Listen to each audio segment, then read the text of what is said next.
बहुत दुर्भाग्यपूर्ण दिन है आज का। एक विमान दुर्घटना हुई है, प्लेन क्रैश हुआ है और अभी तक ये परिस्थिति नहीं है साफ साफ बताने की कि कितने लोगों की उसमें जान चली गई है या कितने घायल हुए हैं, क्या हताहतों की संख्या है और क्या कारण है उस क्रैश का।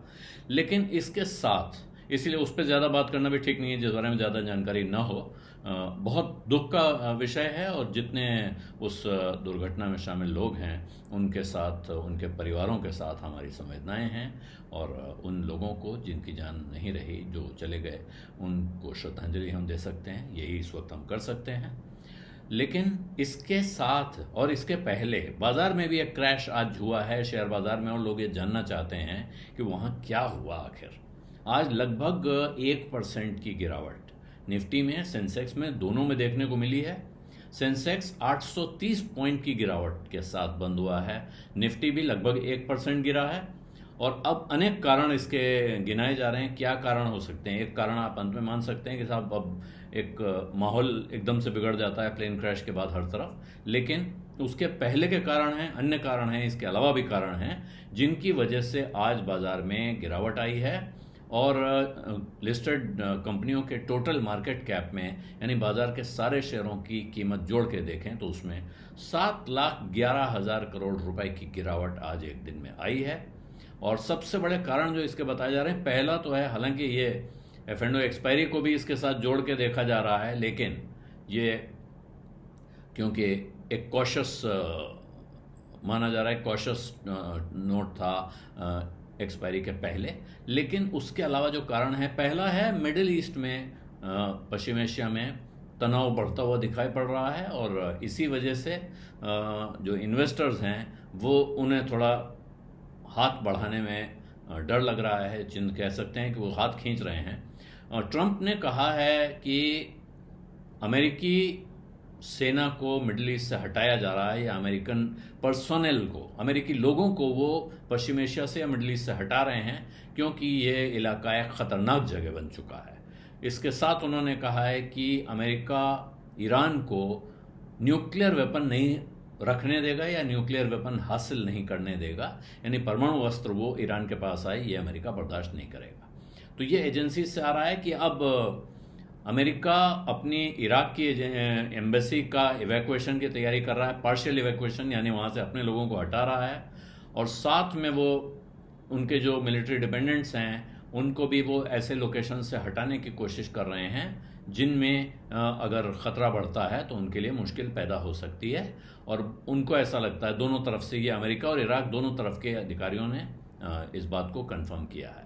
इस टाइमिंग को लेकर चिंता है क्योंकि ये ऐसा समय है जब अमेरिकन इंटेलिजेंस के मुताबिक इजराइल एक तरह के नए एक्शन की तैयारी कर रहा है और हो सकता है वो ईरान के जो पोटेंशियल न्यूक्लियर साइट्स कहते हैं उनको अटैक करे। तो इसलिए ये तनाव बड़ा भारी तनाव है बाजार की नज़र से आप देखें। दूसरा है, ट्रेड टैरिफ पर फिर से अनिश्चितता पैदा हो रही है।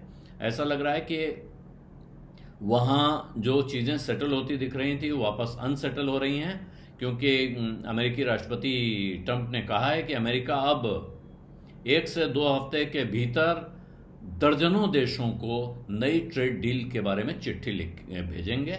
और ये जो शर्तें, बेसिकली वो मसौदा या शर्तें भेजी जाएंगी, तो आप चाहें तो इसे एक्सेप्ट करें या रिजेक्ट करें। एम्ब्रेस और रिजेक्ट कह रहे हैं वो, या तो गले लगाइए या ठुकरा दीजिए।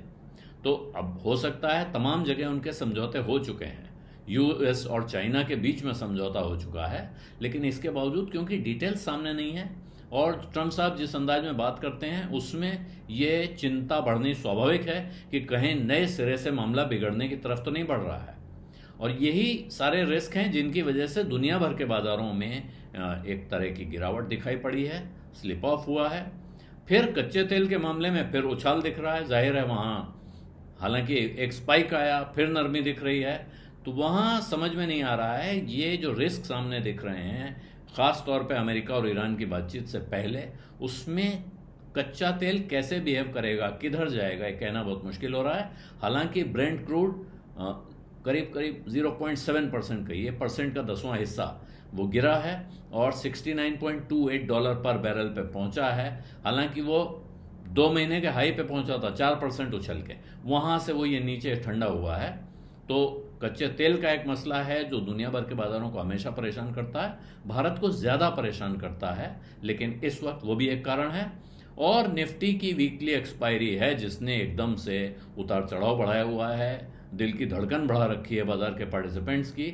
और बहुत लोग कह रहे हैं कि ये जो आज बिकवाली आई है अचानक 1 बजे के बाद से, उसकी एक बड़ी वजह ये भी हो सकती है निफ्टी 50 फ्यूचर्स की, जो कि हमेशा से शार्प मूव दिखाता है एक्सपायरी के पहले इंट्राडे ट्रेड में काफ़ी तेज उतार चढ़ाव, और अचानक एक ट्विस्ट इन द टेल की तरह बाजार की कहानी पलटती हुई दिखती है बाद में।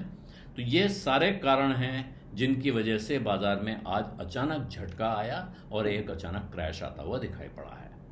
विज़ अड्डा में आज इतना ही। अब इजाज़त दीजिए। धन्यवाद। नमस्कार।